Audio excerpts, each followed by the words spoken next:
Tome su asiento. Quiero leer la escritura en el libro de Apocalipsis. Apocalipsis, en el capítulo número 22, versículo número 1 y versículo número 2. Apocalipsis, capítulo 22, versículo 1 y versículo número 2. La escritura dice en el nombre de nuestro Señor Jesucristo: después me mostró un río limpio de agua de vida, resplandeciente como el cristal, que salía del trono del Dios y del Cordero. En medio de la calle de la ciudad, y a uno y a otro lado del río, estaba el árbol de la vida, que produce 12 frutos, dando cada mes su fruto, y las hojas del árbol eran para sanidad de las naciones. Juan, el apóstol, tuvo una preciosa revelación. Dice que el Espíritu lo llevó y le mostró un río limpio de agua de vida, resplandeciente, cristalino, que salía del trono de Dios y del Cordero. En medio de la calle de la gran ciudad, y a uno y al otro lado del río, estaban el árbol de la vida. Y ese árbol, dice, producía el fruto, que sus hojas del árbol eran para la sanidad de las naciones. Esta mañana yo quiero hablarte acerca del río de Dios. Creo que a lo largo de nuestra vida hemos pasado por momentos completamente difíciles, momentos en los cuales nos sentimos en cierto tiempo como angustiados, desesperados. Pero Dios tiene un plan y una estrategia maravillosa. Dios quiere traer sanidad para cada uno de nosotros. No tanto la sanidad física, sino también la sanidad del alma, la sanidad emocional. La Biblia es una fuente de riquezas maravillosas. La Biblia describe que la Biblia fue escrita y es útil para enseñarnos, para instruirnos. Cada pasaje de la palabra contiene en esencia algo muy importante que nos quiere mostrar, que nos quiere revelar. Toda la palabra es una revelación maravillosa. Juan, estando en el Espíritu, escribió el libro de la revelación, que es el libro de Apocalipsis. Y muchos de nosotros quisiéramos saber cuál es el desenvolvimiento del día de mañana. Y muchos quisiéramos estar advertidos de qué es lo que va a pasar. En Apocalipsis hay una serie de revelaciones, de descubrimientos maravillosos que el Dios del cielo nos trae. Y es a través de su Espíritu Santo que nos quiere mostrar, que nos quiere enseñar. La Biblia nos enseña que todo fue diseñado y está explícitamente explicado para bendecirnos a nosotros, al pueblo de Dios. Cada uno de los que amamos y reconocemos que Jesús es nuestro Dios, sabemos que no estamos solos. Sabemos que tenemos un maestro, que tenemos un guía, que tenemos un líder. Y ese líder es Jesucristo. Cuando Jesús dejó a sus discípulos, Él les dijo: les conviene que yo me vaya, porque si yo no me fuere, no os enviaré el Consolador. El Consolador es el Paráclito, es el abogado, es el que consuela, es el que anima, es el que conforta, es el que enseña. Ese es el Espíritu Santo de Dios. Y cuando el Espíritu Santo de Dios viene sobre nosotros, entonces podemos saber que no estamos solos, que Él nos va a ayudar en nuestras necesidades. Dice la Escritura que hemos de pedir como conviene. Ni siquiera nosotros sabemos cómo pedir lo que nos conviene, pero Él nos guía, Él nos enseña realmente cuál es nuestra verdadera necesidad. Entonces la palabra de Dios está basada en todo lo necesario que nosotros debemos de conocer. ¿Cuántos saben que Él tiene respuestas para cada una de nuestras interrogantes?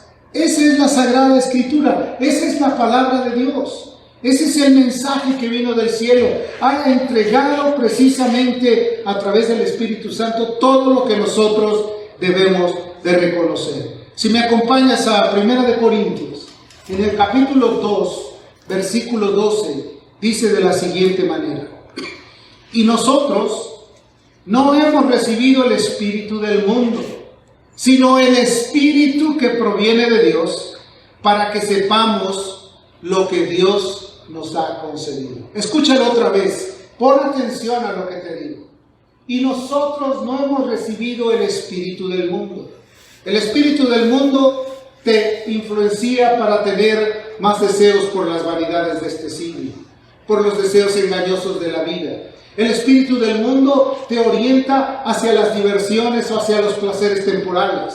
Pero el Espíritu de Dios te guía y te enseña todo lo que tú realmente necesitas saber.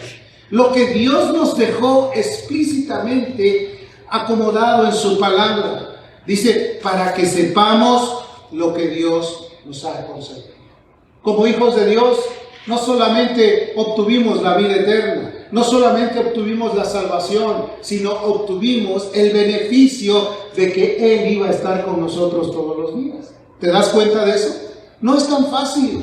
Hay ocasiones que te sientes solo, que piensas que no hay quien te ayude, que piensas que no hay nadie alrededor que pueda extender la mano y decirte estoy aquí para darte un consejo, para ayudarte, para sostenerte en tu tiempo de debilidad. No tienes esa idea en ocasiones.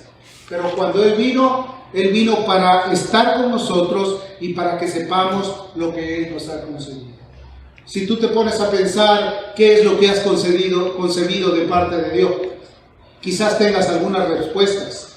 O quizás pienses, pues no sé qué es lo que he recibido, pero han sido muchos los beneficios de Dios para contigo. El hecho de tener la vida, de que puedas respirar, de que pudieras haber sido guardado en el tiempo de la angustia, el que tengas un plato de comida, el que puedas tener un techo, el que puedas tener un empleo, el que puedas tener la oportunidad de regocijarte con tu familia. ¿Cuántas cosas Dios nos ha dado? Han sido maravillosas.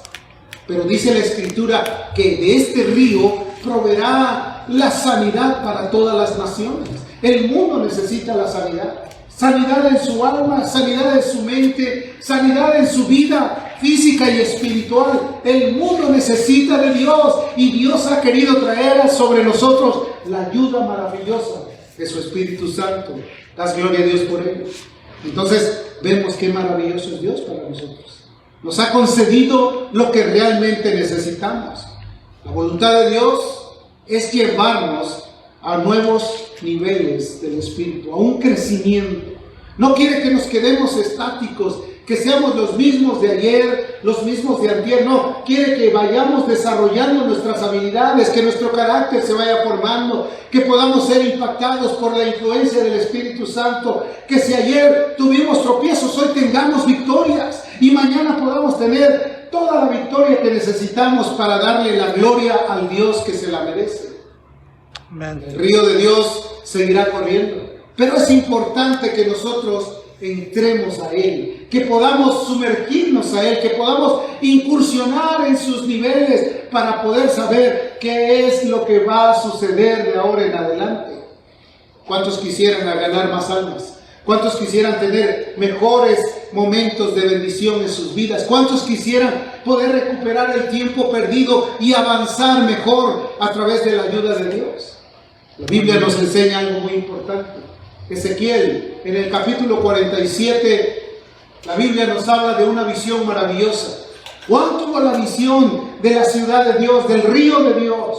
Pero Ezequiel también fue puesto en perspectiva de lo que Dios le estaba mostrando, un río maravilloso.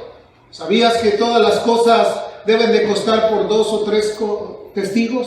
En la palabra de Dios, cada enseñanza está atestiguada por 2 o 3 formas especiales a través de la Biblia. Ezequiel capítulo 47, versículo número 1 al versículo 3 dice: me hizo volver luego a la entrada de la casa. Está hablando de la casa de Dios. ¿De dónde provenía el río? De la casa de Dios. ¿Dónde está la bendición de Dios? En la casa de Dios. ¿Dónde es la casa de Dios? Vosotros sois la morada del Altísimo. Vosotros sois el templo del Espíritu Santo. A veces pensamos que la casa de Dios es la casa construida por manos humanas. No, vosotros sois la casa de Dios. Dice la Escritura: me hizo volver luego a la entrada de la casa, y he aquí aguas que salían de debajo del umbral de la casa hacia el oriente. porque la fachada de la casa estaba al oriente y las aguas descendían debajo hacia el lado derecho de la casa al sur del altar. Del trono, del altar, de la presencia de Dios. Es importante que sepamos que nuestra comunión, antes de ser con la gente del mundo, es nuestra comunión primordial. Primero Dios, después nuestra familia, después lo último de la tierra. Cuando nosotros no aplicamos correctamente el sentido de nuestra orientación hacia las cosas espirituales, podemos estar errando. Primeramente el reino de Dios. Juan, en el capítulo 6, verso 33, dice: buscad primeramente el reino de Dios y su justicia, y todas las demás cosas vendrán por añadidura, o serán añadidas, vendrán a ser la añadidura de lo que necesitamos.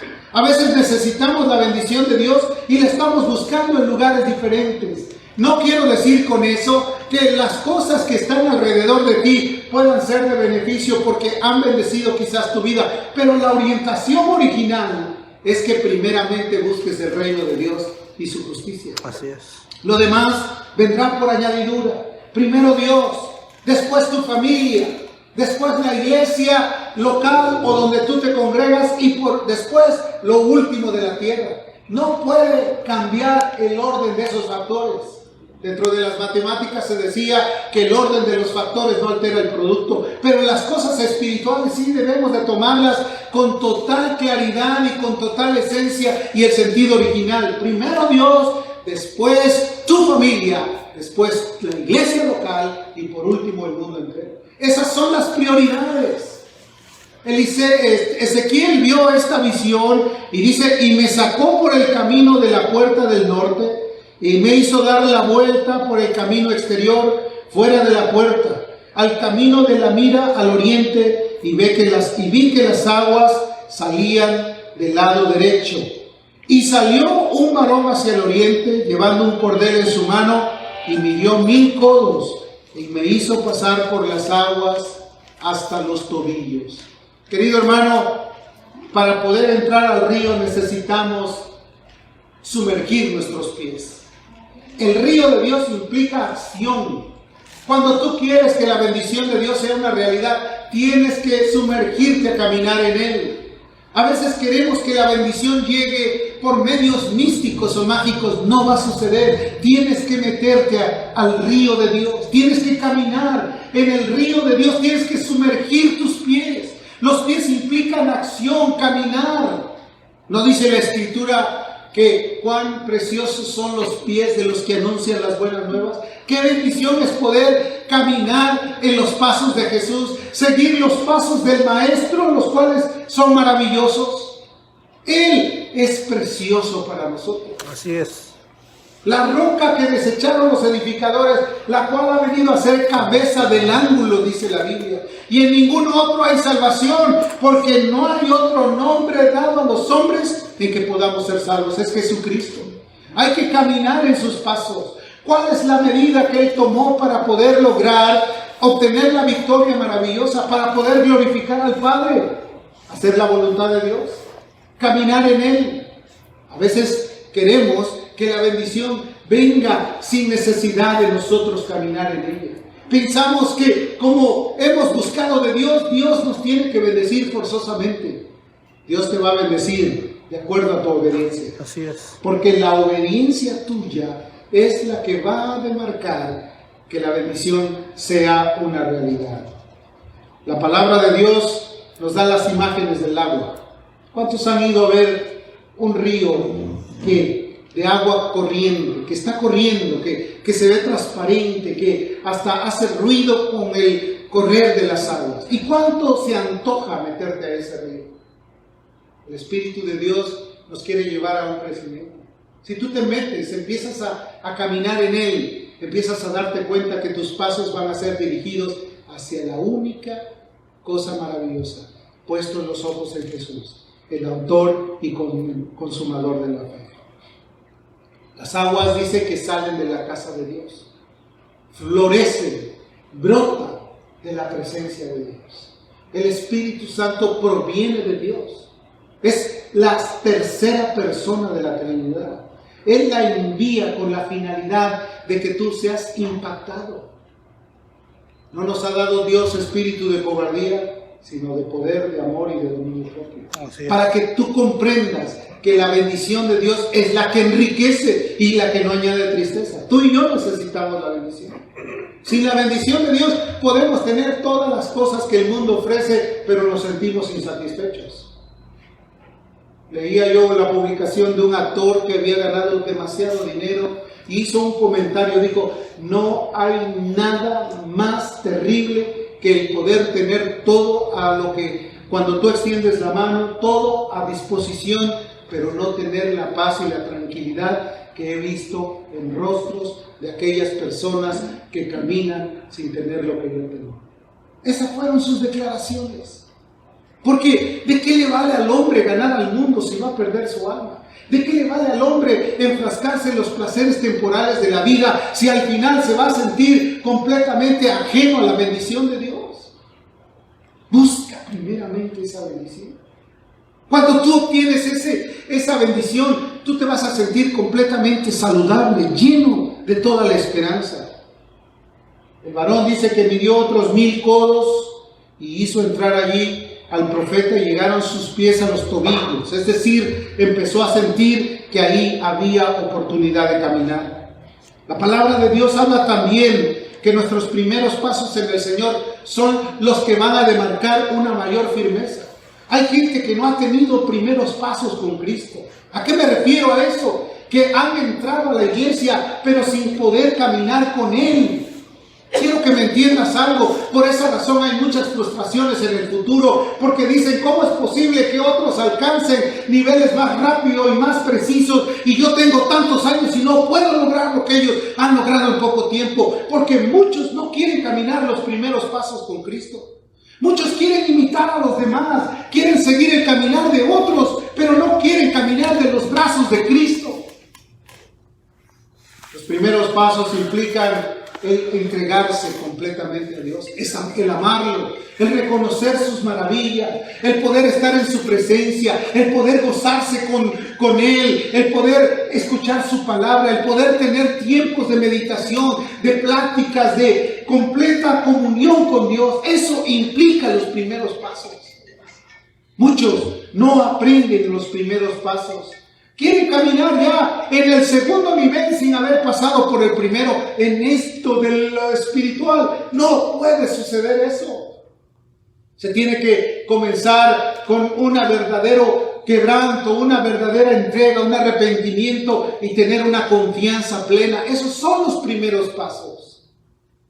El crecer en convicción, en madurez, en templanza, en cambios totales, en tener el amor para los demás, el poder vivir plenamente identificado con Él.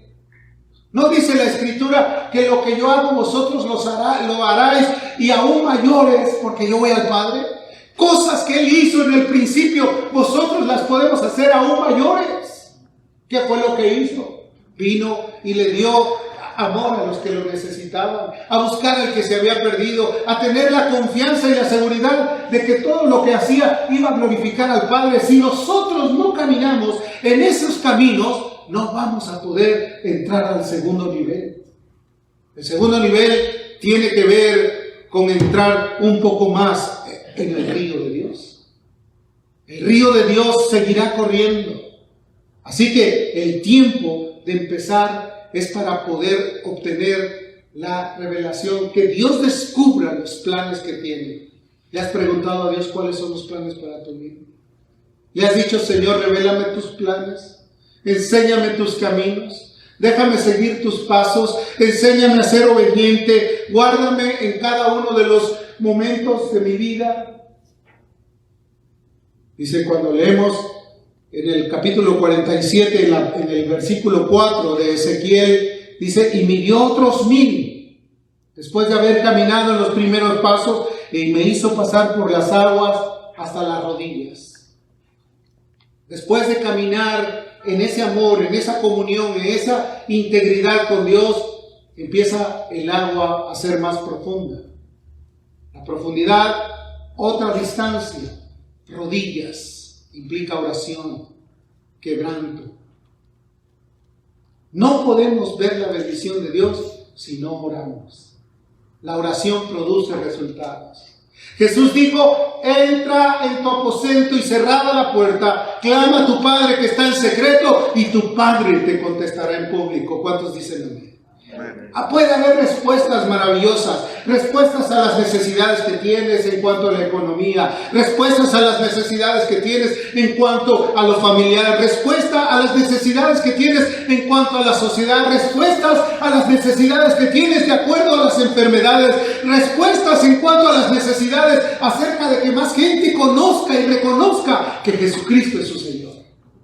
No va a haber cambio, no va a haber transformación, no va a haber bendición de Dios si nosotros no entramos a caminar en el río y llegar hasta las rodillas de nuestras vidas, a poder poner nuestras vidas en servidumbre, a poder ser amables para poder ganar a otros, a poder tener la gentileza para que sea conocida por todas y por todos. Las rodillas implica el quebranto, el poder depender de Dios, el poder fortalecernos en el poder de su fuerza. Pablo escribió que nuestras luchas no son contra sangre ni contra carne, sino contra principados y potestades. Nosotros no podemos vencer ese tipo de adversidades solamente con un fuera de aquí. Tenemos que quebrantar nuestro corazón. Tenemos que buscar la ayuda de Dios. Tenemos que buscar el soporte, el confort de parte de Dios. La oración delante de Dios siempre trae fortaleza espiritual. ¿Amén? Sí, ayuda. Te fortalece. Te hace sentir seguro. Te hace sentir confiado. Sabes que estuviste en la presencia de Dios. Sabe Dios que Él ha oído tus clamores y estará dispuesto a ayudarte. Porque nosotros tenemos un Dios que sí contesta. ¿Cuántos dicen amén?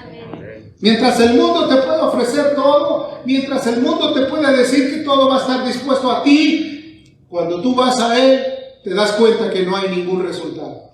Pero si tú vienes a Dios, hay resultados seguros y maravillosos. No puedo cambiar porque no has buscado la presencia de Dios. No puedo tener oportunidad de ver las cosas diferentes porque no has doblado las rodillas. No te has sumergido al río hasta llegar al punto de llegar a las rodillas.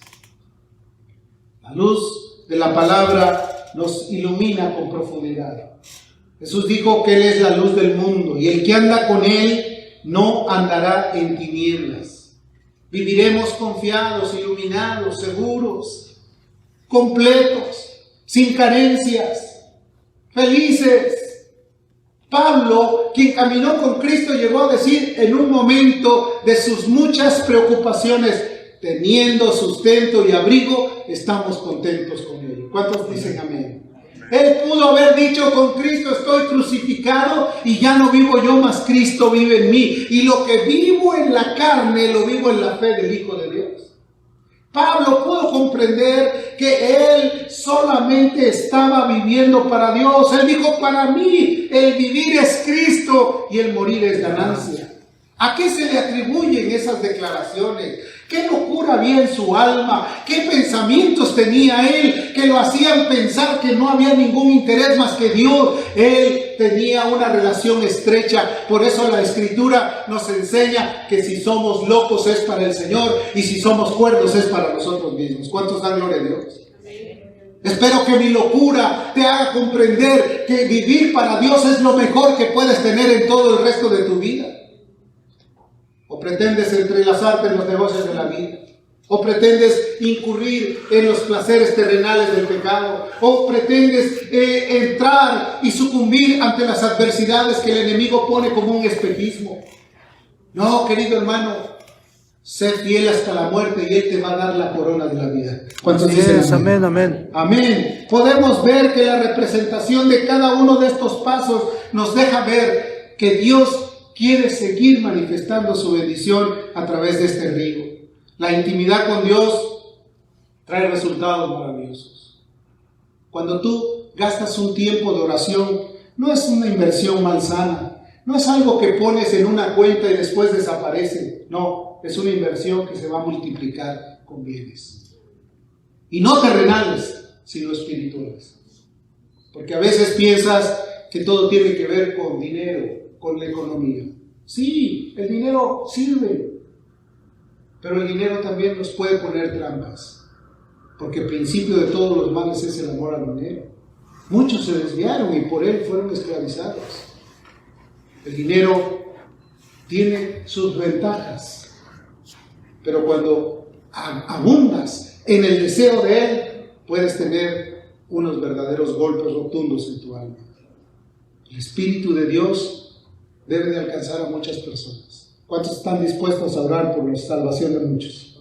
La salvación de tu familia, la salvación de la comunidad, la salvación de aquellos que parece ser que ya son imposibles de que sean alcanzados. Déjame decirte que no hay cosa imposible para Dios.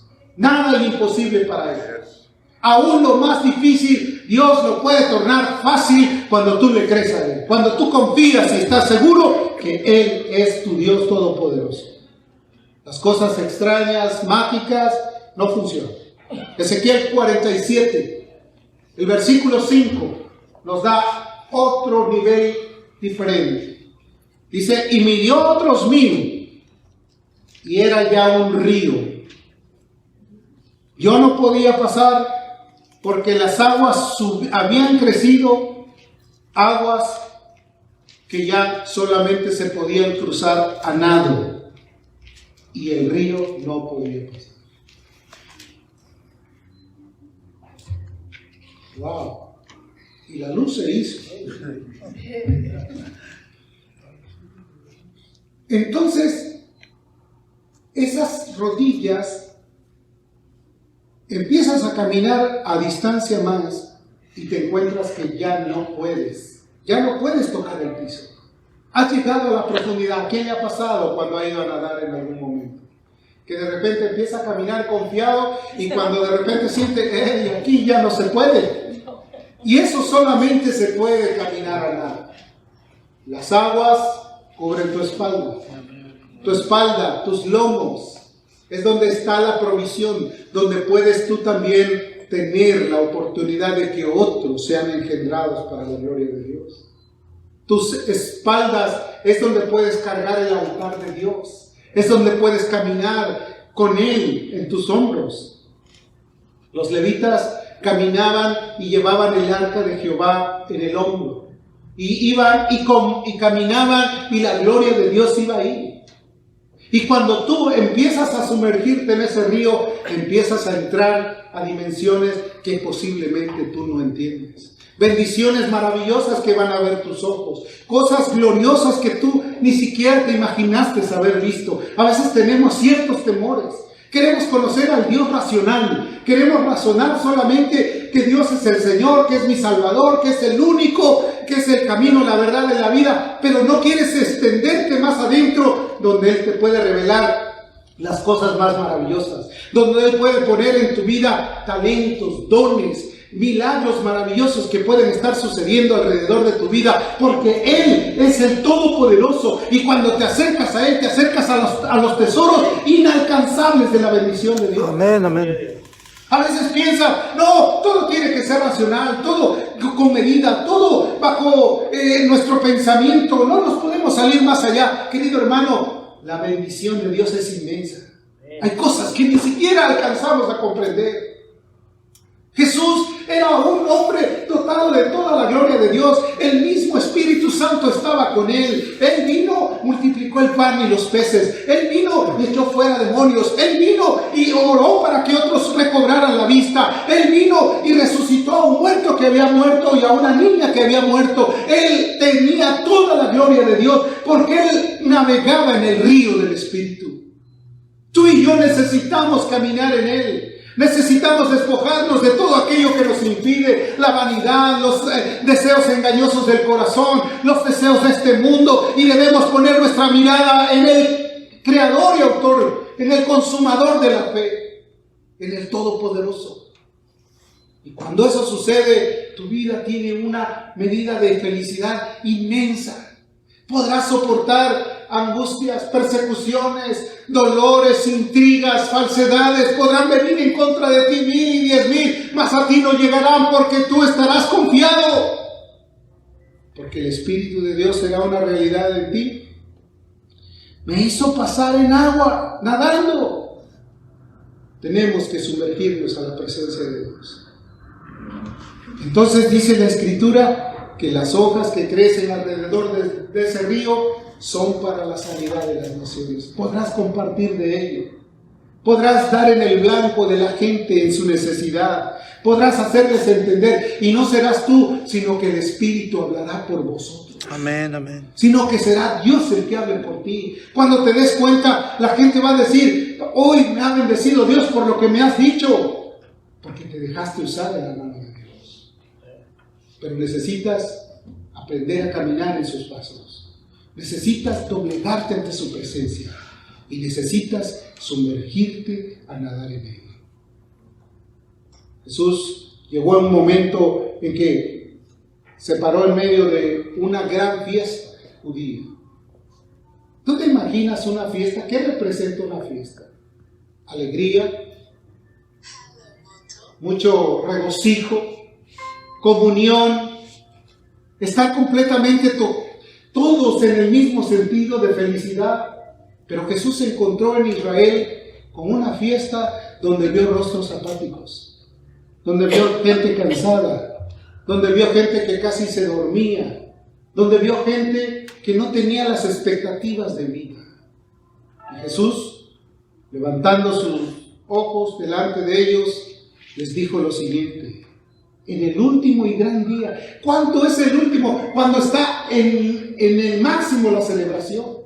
Las fiestas judías duraban varios días. El último día se supone que era donde toda la carne se echaba al asador, donde todos estaban diciendo: ahora sí nos vamos a regocijar como nunca. Esto es como para darle vuelo a todas nuestras emociones.